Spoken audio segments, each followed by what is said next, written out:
नमस्कार, स्वागत है आप सभी का डीडी न्यूज के इस खास बुलेटिन एक्सप्रेस 100 में, जहां हम आपके लिए लेकर आते हैं राजनीति, मनोरंजन, देश, दुनिया, खेल और व्यापार जगत की सभी बड़ी खबरों को एक्सप्रेस यानी फटाफट अंदाज में। मैं हूं शहला निगार। आइए खबरों को देखते हैं तेज रफ्तार के साथ। प्रधानमंत्री नरेंद्र मोदी आज रूस की 2 दिवसीय यात्रा पर रवाना हो गए, जहां वे कजान में 16वें ब्रिक्स शिखर सम्मेलन में भाग लेंगे। 16वें ब्रिक्स शिखर सम्मेलन आज से शुरू होगा, लेकिन शिखर सम्मेलन का मुख्य दिन कल होगा।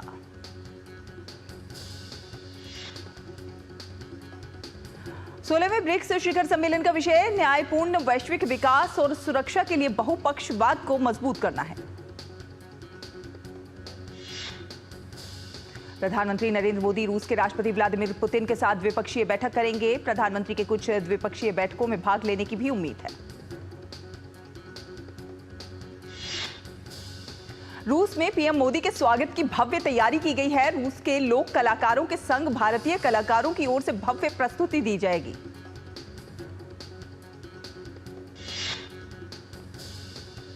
प्रधानमंत्री नरेंद्र मोदी ने अपनी रूस की इस यात्रा को लेकर एक वक्तव्य जारी किया है। लिखा है कि भारत ब्रिक्स के भीतर घनिष्ठ सहयोग को महत्व देता है। प्रधानमंत्री नरेंद्र मोदी ने कहा है कि कजान की उनकी यात्रा भारत रूस के बीच रणनीतिक साझेदारी को मजबूत करेगी। चुनाव आयोग महाराष्ट्र में विधानसभा चुनाव के लिए आज अधिसूचना जारी करेगा। इसके साथ ही महाराष्ट्र में विधानसभा के लिए नामांकन शुरू हो जाएगा। महाराष्ट्र में विधानसभा चुनाव के लिए 29 अक्टूबर को नामांकन का आखिरी दिन है और 30 अक्टूबर को नामांकन पत्रों की जांच होगी। वहीं झारखंड विधानसभा चुनाव के दूसरे चरण की 38 सीटों पर वोटिंग चुनाव की अधिसूचना आज जारी होगी। इन सीटों पर नामांकन की अंतिम तिथि 29 अक्टूबर निर्धारित की गई है, जबकि 30 अक्टूबर को नामांकन पत्रों की जांच होगी। झारखंड विधानसभा चुनाव को लेकर केंद्रीय मंत्री चिराग पासवान ने चतरा विधानसभा सीट से उम्मीदवार की घोषणा कर दी है। चिराग ने जनार्दन पासवान को चतरा से टिकट दिया। चिराग पासवान ने विश्वास जताते हुए कहा कि जिस मजबूत स्थिति में हमारा गठबंधन और पार्टी है, उसे देखते हुए इस बार हमें पूरा भरोसा है कि चतरा की सीट हमारे खाते में आएगी। झारखंड विधानसभा चुनाव के लिए कांग्रेस ने पहली लिस्ट जारी कर दी है। इसमें 21 उम्मीदवारों के नाम का ऐलान किया गया है। कांग्रेस ने जामताड़ा से इरफान अंसारी को टिकट दिया है। रामगढ़ से ममता देवी को उम्मीदवार बनाया गया। महाराष्ट्र विधानसभा चुनाव से पहले महाविकास अघाड़ी में चल रहे टकराव की स्थिति जस की तस बनी हुई है। कांग्रेस और उद्धव ठाकरे की शिवसेना के बीच चल रही सीटों की खींचतान खत्म होती नजर नहीं आ रही है। दोनों देशों के बीच खास तौर पर विदर्भ की 12 सीट को लेकर तनातनी चल रही है और ऐसे में अब दोनों के बीच तनाव को सुलझाने और मध्यस्थता करने के लिए शरद पवार सामने आए हैं। भारत और चीन के बीच वास्तविक नियंत्रण रेखा यानी LAC पर पेट्रोलिंग को लेकर एक समझौता हुआ है। विदेश सचिव ने बताया कि पिछले कई हफ्तों में हुई चर्चाओं के बाद भारत और चीन के बीच पेट्रोलिंग को लेकर सहमति बन गई। कोलकाता के आरजीकर मेडिकल कॉलेज में जूनियर डॉक्टर के रेप और हत्या के मामले में प्रदर्शन कर रहे जूनियर डॉक्टरों ने अपनी भूख हड़ताल वापस ले लिया। डॉक्टरों ने यह निर्णय पीड़िता के माता पिता की अपील पर लिया है। इससे पहले डॉक्टरों के प्रतिनिधिमंडल और पश्चिम बंगाल की मुख्यमंत्री ममता बनर्जी के बीच बैठक हुई। हालांकि ये बैठक बेनतीजा रही। जूनियर डॉक्टर अकीब अशरफ ने कहा कि वे अनशन खत्म करेंगे, लेकिन जब तक उनकी महिला साथी को इंसाफ नहीं मिल जाता, तब तक वे आंदोलन को अलग रूप से तीव्र करेंगे। जम्मू कश्मीर के गांदरबल जिले में आतंकी हमले के खिलाफ आम लोगों में नाराजगी देखी जा रही है। सिविल सोसाइटी के सदस्यों ने इन हत्याओं के खिलाफ कैंडल मार्च निकाला। जम्मू कश्मीर के पुलवामा में सामाजिक कार्यकर्ताओं ने कैंडल मार्च निकाला। इस मार्च के जरिए गांदरबल जिले के गगनगी में हुए आतंकवादी हमले की जमकर निंदा की गई और विरोध जताया गया। वक्फ संशोधन विधेयक 2024 पर बनी संयुक्त संसदीय समिति की आज फिर बैठक बुलाई गई है। इससे पहले कल हुई बैठक में एक बार फिर जोरदार हंगामा देखने को मिला। इसके अलावा अलग अलग प्रतिनिधियों ने मौजूदा वक्फ बिल के स्वरूप पर संशोधन के प्रस्ताव पर कमेटी के सामने अपने विचार प्रस्तुत किए। समिति ने आज भी कुछ स्टेक होल्डर्स को बैठक में बुलाया। प्रधानमंत्री ने केंद्रीय मंत्री और वरिष्ठ बीजेपी नेता अमित शाह को उनके जन्मदिन की शुभकामनाएं दी हैं। पीएम मोदी ने लिखा है कि और वाराणसी में ज्ञानवापी स्थित वजूखाने का भारतीय पुरातत्व सर्वेक्षण ASI द्वारा सर्वे कराने की मांग को लेकर इलाहाबाद हाई कोर्ट में दायर पुनरीक्षण की याचिका पर आज सुनवाई होगी। याचिका पर इससे पहले 2 अक्टूबर को सुनवाई हुई थी, जिसमें हाईकोर्ट ने याची राखी सिंह के अधिवक्ता सौरभ तिवारी को पूर्व में हुए सर्वे की रिपोर्ट दाखिल करने के लिए कहा था। सुप्रीम कोर्ट आज नीट UG 2024 के फैसले की समीक्षा करेगा। दाखिल की गई याचिका में न्यायालय के पिछले फैसले को पलटने की मांग की गई है। दिल्ली NCR में प्रदूषण के खतरनाक स्तर को देखते हुए आज सुबह 8 बजे से ग्रैब 2 की पाबंदियां लागू हो गई। इस आदेश के लागू होते ही दिल्ली NCR में चिन्हित सड़कों पर हर रोज वैक्यूम स्वीपिंग और पानी का छिड़काव करने के निर्देश जारी किए गए। CAQM ने नागरिकों से सार्वजनिक परिवहन का ज्यादा से ज्यादा इस्तेमाल करने की अपील की है। साथ ही साथ धूल पैदा करने वाली निर्माण गतिविधियों से बचने को कहा है। इस दौरान डीजल जनरेटर चलाने पर रोक रहेगी। नेचुरल गैस, बायोगैस, LPG से चलने वाले जनरेटर चल सकेंगे। जनरेटरों के इस्तेमाल को कम करने के लिए निर्बाध बिजली आपूर्ति सुनिश्चित करने को भी कहा गया है। वहीं प्राइवेट गाड़ियों के इस्तेमाल को कम करने के लिए पार्किंग फीस को बढ़ाया जाएगा। मध्य अंडमान सागर में एक संभावित चक्रवात दाना तेजी से आगे बढ़ रहा है। इस चक्रवात के गुरुवार को ओडिशा पश्चिम बंगाल के तट से टकराने की संभावना। वहीं 24 अक्टूबर को ये तूफान ओडिशा और पश्चिम बंगाल के तटों पर तेज हवाओं के साथ भारी वर्षा होने की भी संभावना। चक्रवात दाना के मद्देनजर जिला मजिस्ट्रेट मयूर सूर्यवंशी ने कहा है कि चक्रवात से प्रभावित होने की संभावना वाले क्षेत्रों को जल्द खाली कराया जा रहा है। मौसम विभाग ने संभावित चक्रवात को देखते हुए मछुआरों को समुद्री तटों से दूर रहने की सलाह दी है। यूपी में बुलंदशहर जिले के सिकंदराबाद में घरेलू सिलेंडर फटने से 2 मंजिला मकान का लेंटर गिर गया, जिसके बाद मलबे में दबने से एक परिवार के 5 लोगों की मौत हो गई। फिलहाल एक छोटा सा ब्रेक, जल्द हाजिर होंगे। देखते रहिए एक्सप्रेस 100।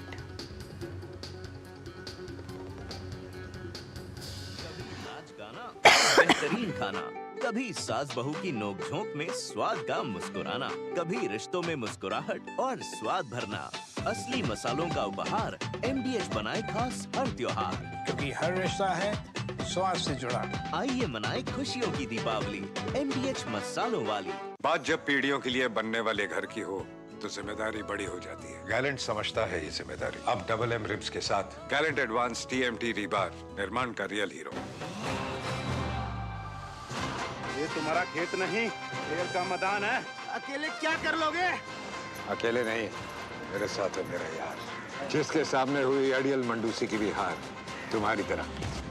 IIL के ट्रैक्टर ब्रांड का मिलियन, गेहूं का पहरेदार, अड़ियल मंडूसी की हार। बेटियां घर की रौनक हैं। बेटियां घर संवारती हैं। बेटियां पीढ़ियां सजाती हैं। बेटियां घर की बुनियाद कहलाती हैं। बेटियों को सलाम करता है मोंगिया स्टील, स्टील का बादशाह। ब्रेक के बाद स्वागत है आपका। आप देख रहे हैं एक्सप्रेस 100। चलिए रुक करते हैं कुछ अन्य खबरों का। सिकंदराबाद की आशापुरी कॉलोनी में देर रात ये हादसा हुआ है। जेसीबी की मदद से घंटों तक रेस्क्यू ऑपरेशन चलाया गया। मलबे में दबे 9 लोगों को सुरक्षित निकाल लिया गया है। उत्तर रेलवे ने इस त्योहारी सीजन के लिए अपनी तैयारियां पूरी कर ली हैं। त्योहारी सीजन के दौरान उत्तर रेलवे लगभग 3050 विशेष ट्रेन चलाएगा। अतिरिक्त भीड़ को कम करने के लिए अनारक्षित ट्रेनें भी चलाई जाएंगी। विशेष ट्रेनें 30 नवंबर 2024 तक संचालित की जाएंगी। केंद्रीय वित्त मंत्री निर्मला सीतारमण इन दिनों अमेरिका के दौरे पर हैं। वित्त मंत्री ने न्यूयॉर्क स्टॉक एक्सचेंज में भारत में निवेश के अवसरों पर राउंड टेबल सम्मेलन को संबोधित किया। इस सम्मेलन में अमेरिका भर के विभिन्न पेंशन फंड और अन्य संस्थागत निवेशक और फंड मैनेजर भाग ले रहे हैं। न्यूयॉर्क स्टॉक एक्सचेंज दुनिया का सबसे पुराना और सबसे बड़ा स्टॉक एक्सचेंज है। केंद्रीय श्रम एवं रोजगार मंत्री मनसुख मांडविया ने ई श्रम वन स्टॉप सॉल्यूशन किया लॉन्च। 26 अगस्त 2021 को लॉन्च होने के बाद से ई श्रम पोर्टल पर 30 करोड़ से अधिक असंगठित श्रमिकों ने पंजीकरण कराया है।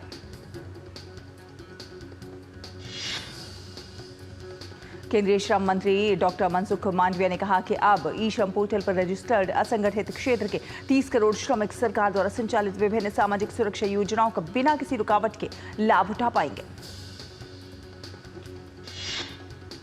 भारतीय रिजर्व बैंक ने कहा कि भू राजनीतिक तनाव के बीच भारत के विकास को घरेलू इंजनों और निजी निवेश के समर्थन से मिल रही है बढ़ावा। रिजर्व बैंक की ओर से जारी बुलेटिन में कहा गया है कि 2024 की पहली छमाही में अर्थव्यवस्था लचीली रही, जबकि महंगाई में गिरावट से घरेलू खर्च बढ़ा है। भारत सरकार के पेंशन एवं पेंशनभोगी कल्याण विभाग ने सेवानिवृत्त कर्मचारियों की पेंशन में 20 से 100% तक की बढ़ोतरी का प्लान किया। अतिरिक्त पेंशन या फिर अतिरिक्त अनुकंपा भत्ता पाने के लिए रिटायर्ड कर्मचारियों को आयु की शर्त पूरी करनी होगी। पेंशन एवं पेंशनभोगी कल्याण विभाग द्वारा इस बाबत 18 अक्टूबर को कार्यालय ज्ञापन जारी किया गया। कोयला और खान मंत्री जी किशन रेड्डी ने बताया कि सरकार जल्द ही गठित करेगी देश का पहला कोयला एक्सचेंज। उन्होंने कहा कि इससे विक्रेताओं और खरीदारों को कोयले की खरीद बिक्री की सुविधा मिल सकेगी।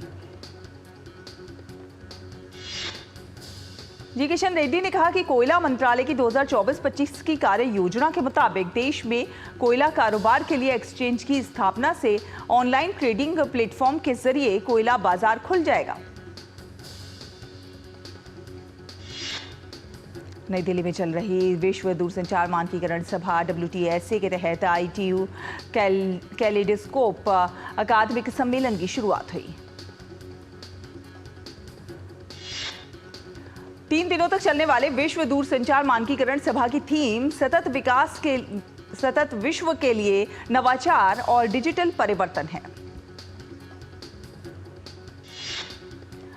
बिहार के उद्योग एवं पर्यटन मंत्री नीतीश मिश्रा ने पटना के बेहटा में राज्य के पहले ड्राई पोर्ट और इनलैंड कंटेनर डिपो का उद्घाटन किया। देश में रीजनल कनेक्टिविटी को मजबूत करने के मकसद से शुरू की गई क्षेत्रीय हवाई संपर्क योजना यानी उड़ान योजना को 10 साल के लिए और बढ़ाया जाएगा। उड़ान योजना के 8 वर्ष पूरे होने के मौके पर नागर विमानन मंत्री के राम मोहन नायडू ने कहा कि उड़ान योजना से क्षेत्रीय विमानन कंपनियों को अस्तित्व में आने और विकास करने का मौका मिला है, साथ साथ रोजगार सृजन हुआ है और पर्यटन को बढ़ावा मिला। देश से वाहनों का निर्यात चालू वित्त वर्ष की पहली छमाही में सालाना आधार पर 14% बढ़कर 25,28,248 इकाई पहुंचा। चालू वित्त वर्ष की पहली छमाही में मारुति सुजुकी 1,47,063 वाहनों के निर्यात के साथ शीर्ष पर रही। कंपनी का निर्यात 12% बढ़ा है। यूनियन बैंक ऑफ इंडिया ने सितंबर 2024 को खत्म अपनी दूसरी तिमाही के लिए अपने नेट प्रॉफिट में 34% की बढ़ोतरी दर्ज की, जो 4,720 करोड़ रुपए रहा। यूनियन बैंक ऑफ इंडिया ने एक नियामक फाइलिंग में कहा कि समीक्षाधीन तिमाही के दौरान कुल इनकम बढ़कर 32,036 करोड़ रुपए हो गई, जबकि पिछले साल इसी अवधि में 28,282 करोड़ रुपए रही थी। वित्त मंत्री ने राष्ट्रीयकृत बैंकों में चीफ जनरल मैनेजर के पदों को बढ़ाने की मंजूरी दे दी है। ये निर्णय बैंकों के बढ़ते व्यापार, कार्यक्षेत्र और शाखा विस्तार में पर्याप्त वृद्धि को देखते हुए लिया गया। वाशिंगटन रिसर्च के अनुसार 2024 रियल एस्टेट सेक्टर में संस्थागत निवेश में 2024 की तीसरी तिमाही में सालाना आधार पर 41% की वृद्धि देखी गई, जो 0.96 अरब डॉलर तक पहुंच गई। आरबीआई की सख्ती के बाद बेंगलुरु की बैंकिंग वित्तीय कंपनी नावी फिनसर्व ने 100 करोड़ रुपए के बॉन्ड जारी करने की योजना रद्द की। ज्यादा ऋण वसूलने के कारण नावी फिनसर्व 2 सूक्ष्म वित्त संस्थानों सहित 3 अन्य एनबीएफसी पर पिछले सप्ताह ऋण मंजूर करने और जारी करने पर प्रतिबंध लगा दिया गया। इजराइल ने एयर स्ट्राइक कर हिजबुल्लाह के कई कथित ठिकानों को निशाना बनाया। इजरायली युद्धक विमानों ने बेरूत के दक्षिणी उपनगरों के कई इलाके पर 12 से अधिक हवाई हमले किए। इजरायली युद्धक विमानों ने बेरूत हवाई अड्डे के पास बेरूत के दक्षिणी उपनगरों के बाहरी इलाके में स्थित घनी आबादी वाले क्षेत्र ओजई पर भी हवाई हमला किया। लेबनान के सार्वजनिक अस्पताल के पास इजरायली हवाई हमले में एक बच्चे सहित कम से कम 4 लोग मारे गए और 27 अन्य घायल हो गए। वहीं इजरायल ने कहा है कि उनका लक्ष्य हिजबुल्लाह लड़ाकों को सीमा क्षेत्र से खदेड़ना है। अमेरिका में 5 नवंबर को होने वाले मतदान से पहले चुनाव प्रचार चरम पर है। डेमोक्रेट उम्मीदवार कमला हैरिस ने 3 राज्यों में प्रचार किया। प्रचार के दौरान कमला हैरिस ने ट्रंप की फिटनेस पर सवाल उठाते हुए उन्हें अस्थिर व्यक्ति बताया, तो वहीं ट्रंप ने तूफान से प्रभावित उत्तरी कैरोलिना का दौरा किया। आज ट्रंप मियामी में व्यापारिक नेताओं के साथ एक गोलमेज बैठक करेंगे और उत्तरी कैरोलिना के ग्रीन्सबोरो शहर में रैली करेंगे। अमेरिका के विदेश मंत्री एंटनी ब्लिंकन पश्चिम एशिया में छिड़े युद्ध को रुकवाने के प्रयासों के तहत एक बार फिर से क्षेत्र के दौरे पर हैं।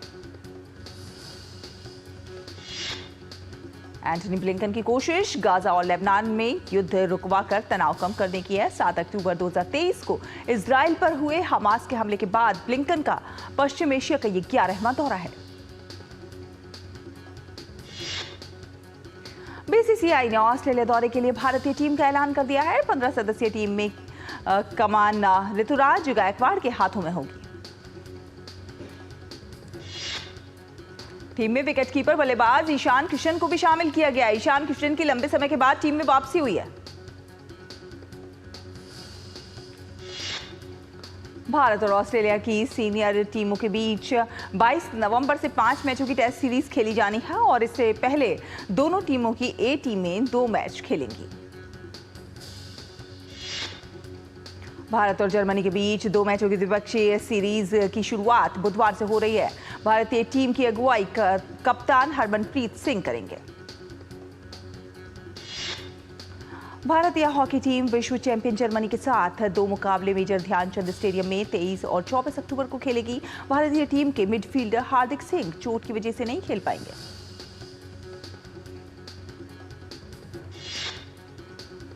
एक और छोटा सा ब्रेक, जल्द हाजिर होंगे। देखते रहिए एक्सप्रेस 100।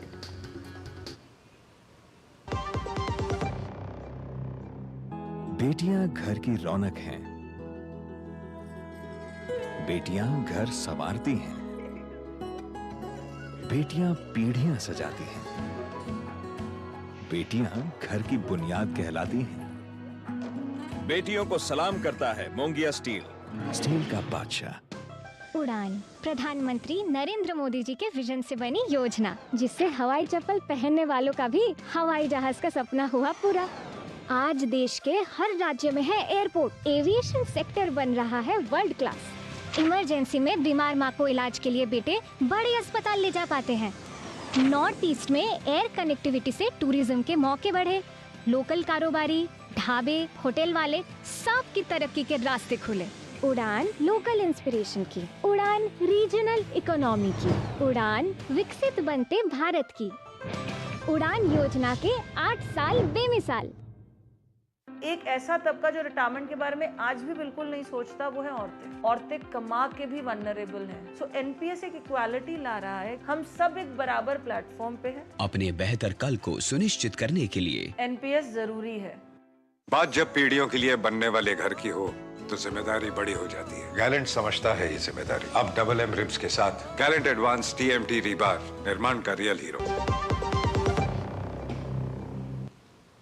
ब्रेक के बाद स्वागत है आपका। आप देख रहे हैं एक्सप्रेस 100। चलिए रुक करते हैं कुछ अन्य खबरों का। आंद्रे रूबलेव ने स्विस इंडोर्स टेनिस प्रतियोगिता के प्री क्वार्टर फाइनल में प्रवेश कर लिया है। एक अन्य पुरुष एकल मैच में बेल्जियम के डेविड गॉफिन ने अंतिम 16 में जगह बना ली है। शुरुआती मैच में इटली के मचेओ अर्नाल्डी को हराया। फ्रेंच टेनिस खिलाड़ी Arthur Fils Swiss Indoors tennis प्रतियोगिता के प्री क्वार्टर फाइनल में पहुंच गए। जर्मन खिलाड़ी को दी मात। स्विस इंडोर्स टेनिस प्रतियोगिता की शुरुआती मैच में जीत के साथ फ्रांस के ऊगो हम्पर्ट ने प्री क्वार्टर फाइनल में जगह बना ली। फ्रांस के ही जियोवानी पेरिकार्ड स्विस इंडोर्स के प्री क्वार्टर फाइनल में जगह बनाने में कामयाब रहे। उन्होंने ऑस्ट्रेलिया के जेम्स टकवर्थ को हराया।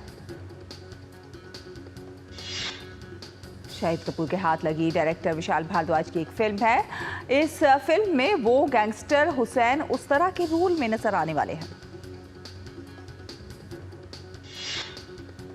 सलमान खान के आवास के बाहर हुई गोलीबारी के आरोपियों में से एक विक्की गुप्ता की जमानत खारिज हो गई है। मशहूर सिंगर मीका सिंह सलमान खान के सपोर्ट में खड़े हो गए हैं। उन्होंने लाइव कंसर्ट के दौरान गैंगस्टर लॉरेंस बिश्नोई को बिना नाम लिए चेतावनी दे डाली। काले हिरन के शिकार वाले मामले में गैंगस्टर लॉरेंस बिश्नोई गैंग द्वारा सलमान खान को लगातार धमकियां मिल रही हैं। इस बीच अब अनूप जलोटा ने सलमान को सलाह दी है कि उन्हें बिश्नोई समाज से माफी मांगकर इस विवाद को सुलझा लेना चाहिए। दक्षिण भारतीय अभिनेता दुलकर सलमान की आगामी फिल्म लकी भास्कर का ट्रेलर रिलीज हो चुका है। फिल्म में अभिनेता ने एक बैंकर की भूमिका निभाई है। फिल्म 31 अक्टूबर को सिनेमाघरों में दस्तक देगी। फिल्म कंगुआ निर्माताओं ने फिल्म के दूसरे ट्रैक योलो को किया रिलीज। फिल्म कंगुआ 14 नवंबर को सिनेमाघरों में होगी रिलीज। अनुपम खेर ने अपनी औलाद ना होने को लेकर अपना अनुभव साझा किया। उन्होंने कहा कि उन्हें लगता है कि एक बच्चे को बड़ा होते देखना खुशी की बात है। अजय देवगन और रोहित शेट्टी ने सिंघम अगेन की स्पेशल स्क्रीनिंग में भाग लिया।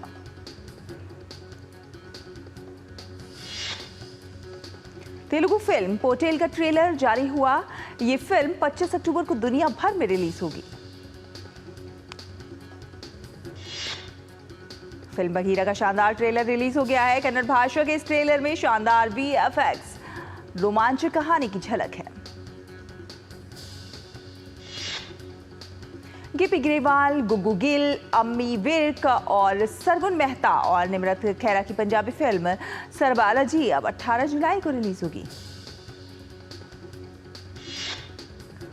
गदर अपने और गदर 2 की सफलता के बाद डायरेक्टर अनिल शर्मा वनवास फिल्म लेकर आए हैं। फर्स्ट लुक पोस्टर में नाना पाटेकर दिखाई दिए। भूल भुलैया 3 फेम एक्टर कार्तिक आर्यन ने हॉलीवुड सिंगर एलन वॉकर के लाइव कंसर्ट में पहुंचकर दर्शकों को सरप्राइज कर दिया। कार्तिक आर्यन ने कंसर्ट में भूल भुलैया 3 के हुक स्टेप्स भी किए। उन्होंने कहा कि ये दिवाली भूल भुलैया वाली। कार्तिक ने ये वीडियो अपने इंस्टाग्राम पर भी शेयर किया है। आधार पूनावाला की कंपनी सोरेन प्रोडक्शंस ने करण जौहर और धर्मा प्रोडक्शंस और धर्माटिक एंटरटेनमेंट में 50% हिस्सेदारी खरीदी।